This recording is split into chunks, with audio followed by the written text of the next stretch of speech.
Hello everyone. As per the video title, I'm arguing that no, a broken clock is not right twice a day. And I put right in quotes because what I mean is practically right. And I'm sure someone who's familiar with this adage is ready to furiously start typing, no, it is right twice a you just gotta look at the hands on the clock, and twice a day it's the correct time. That is ultimately meaningless, and I will explain why. Because it has no practical value. It's not right in a practical sense. So let's take this example that they give. When I was having car trouble, a friend of mine who knows next to nothing about cars took a guess and said that the problem might be a belt on the car's engine. After taking it to a repair shop, it turns out that my friend was correct. But even a broken clock is right twice a day. So the example is someone who knows nothing about cars, is incompetent about this issue, giving input on this issue. But notice that the input that was given was not used because it was still taken to the shop. So it had no value. His rightness was irrelevant.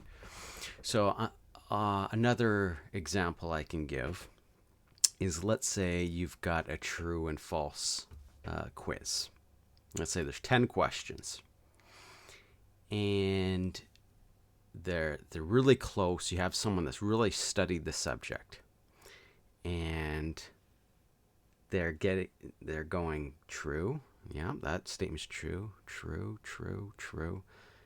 And they get all the questions correct. It ends up being every single one is true.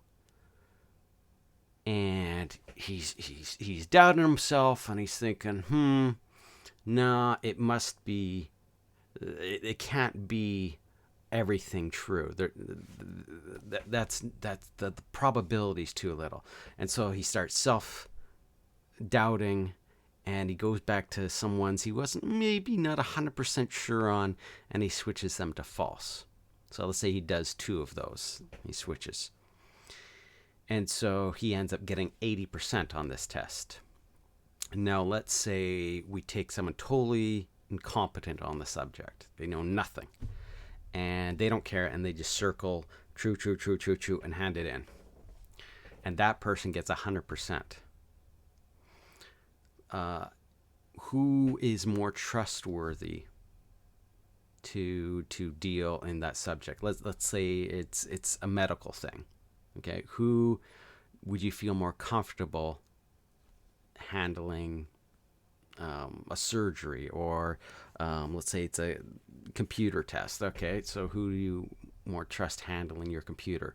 Someone who was technically right, but practically had no value, or someone that really knows the ins and outs, but technically got less score.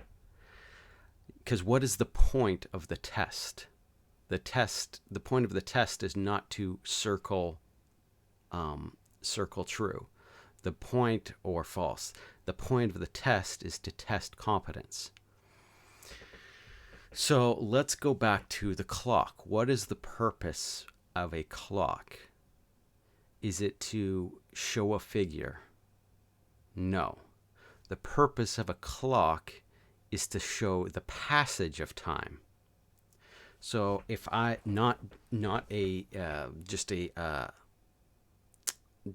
just some whatever figure, because let's take a normal analog clock with a second hand, tick tick tick tick tick. If you just looked at it for 1 second, or 2 seconds to be sure, you would see that the second hand isn't moving. And you could instantly tell it was a broken clock. Now, as soon as you know that a clock is broken, it invalidates everything. Just like as soon as you know someone's incompetent that's taking the test, it makes his answers irrelevant because he's just guessing. The point of the test is not to guess whether it's true or false. That's not the point of the test. It's the test competence. So the point of a clock is to show the passage of time. So that's what I mean. Even a broken clock is not right twice a day. So why am I bringing this up? This is an important point. This is going to go into segue into another video. So going back to this adage, even a broken clock is right twice a day. There's a suggestion in here. And not all adages are good or wholesome. There's a suggestion in here that there's some value even in incompetence or luck. There is no such value. There is no virtue in incompetence. And the reason why is because as soon as you know that there's incompetence, you can't trust. You can't trust whatever is being said. So if you remember back to my video in February where I talked about trust, there's the three components of trust: competence, ability, and intent. And if you're missing any of those, you can't legitimately trust someone or something. Now, if you have an organization or an individual or not, if they've shown their incompetence, or they show their lack of ability, or they show their malicious intent, if an individual still trusts that entity, regardless of one of those 3 points being violated, then there's delusion. There's a state of delusion going on.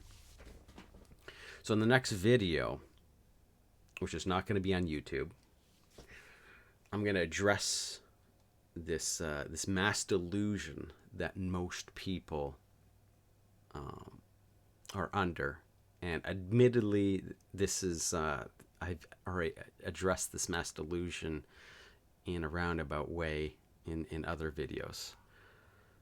But with recent events, it should be especially clear to everyone.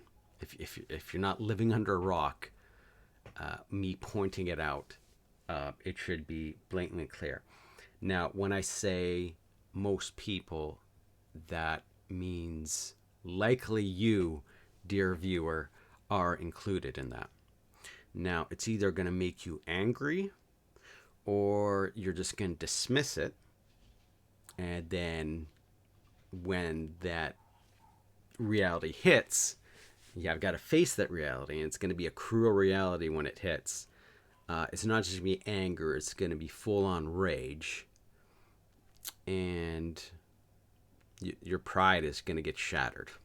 So I'd rather spare you that. And I'd rather you choose the former, but not just choose the former and just get angry, but direct that anger in a healthy way and turn it into action, healthy action. So stay tuned. Like I mentioned back on January 6th, things are going to keep escalating very quickly. So I will try to get this next video out this week. So stay tuned. Talk to you soon.